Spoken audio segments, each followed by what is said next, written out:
ล่ะครับปู954เก้า954สี่เออสี่วะครับเออโอ้สาธุแม่ปูครับให้มาบอกเนี่ยพุ่มเพิ่นเนี่ยภูมิเจ้าที่วะครับเออกับเก่านึงกับเก่าเดินกับเก่านึงในเก่าครับปูจะป่า46เด้อจะเก่าเด้อสี่คนแต่ให้ทานสี่หกนำนะครับเนาะจาน46นำเลยว่าหันเพิ่นหลายล้านให้ปูเท่านั้นนะปูเพิ่นหลายล้านกันนะก็จะชื่อไว้ว่าซื้อเท่าไหร่ล่ะครับปู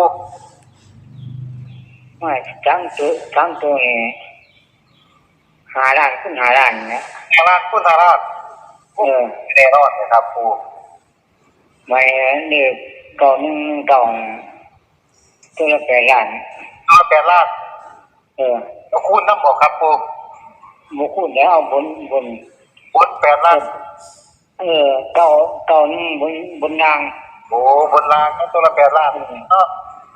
ปูกลับกันนำอยู่ล่ะปูก็กลับกันนำครับกลับอยู่เป็นเก่านี่เก่าอยู่บนเก่านึงว่าครับเนาะนี่เก่านึงปูครับภูมิเจ้าที่เพิ่นบ่มาบอกเพิ่นกระซิบเลยบ่ครับปู